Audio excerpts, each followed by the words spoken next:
Allez, aujourd'hui, une recette pour l'été. On va faire un tartare de bœuf à la provençale. Là, on a fait des petites patates rissolées parce que ça change un peu. Et ça, c'est une info pour Bertrand. Bertrand L. Il se reconnaîtra. Ça, c'est pas le décor. C'est une salade, ça se mange. On passe à table. Pour faire notre tartare, on va prendre de la viande. Là, ici, du bœuf charolais. C'est un morceau de drumstick, mais après, on peut prendre de l'entrecôte. La viande tendre et bonne surtout. On va la manger crue.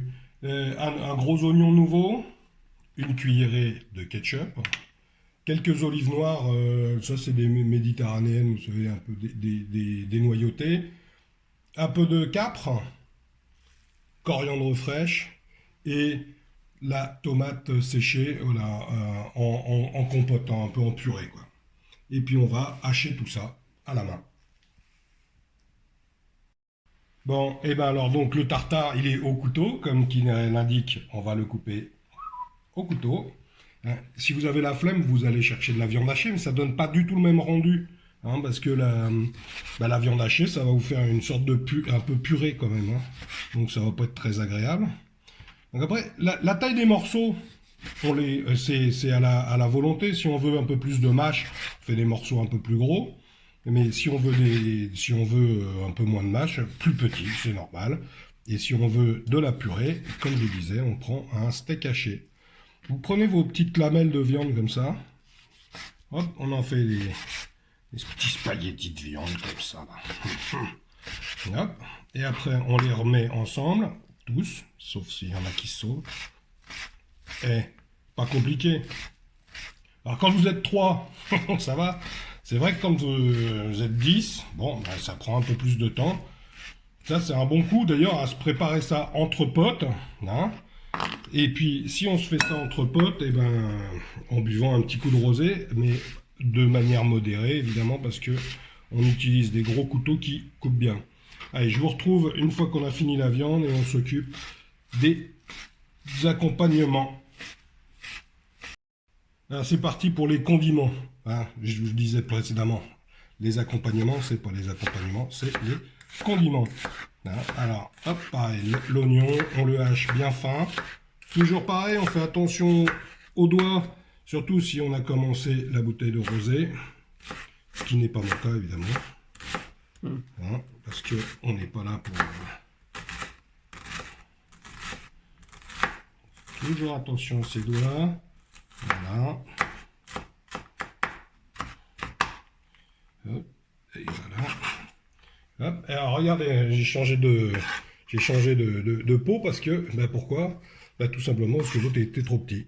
Donc, ben, dans ces cas-là, en plein milieu de la recette, vous changez les trucs.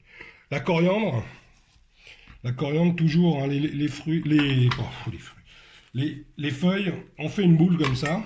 C'est pas beau, visuellement c'est pas beau, mais il y a un petit côté pratique. Et regardez, on dirait un vrai chef.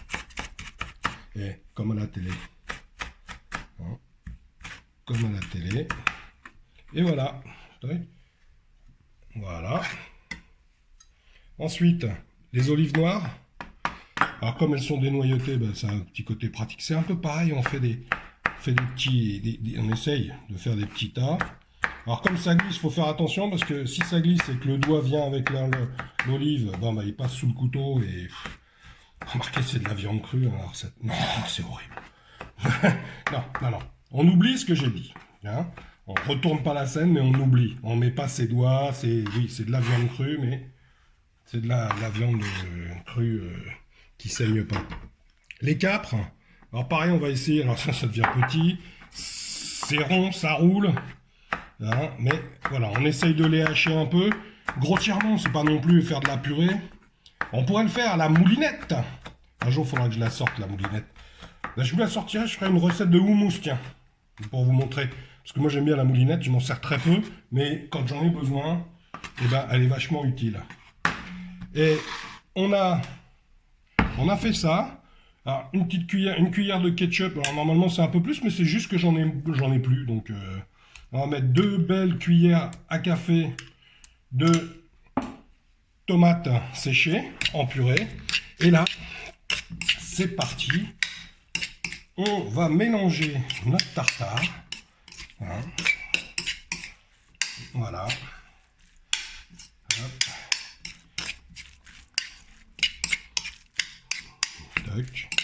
On va, je vous dis pas comme ça exhale. Là, vous avez toute cette fraîcheur de coriandre, d'oignons nouveaux. Ça vous remonte au visage. C'est un truc incroyable. On va mettre un petit 2-3 tours de poivre hein, quand même.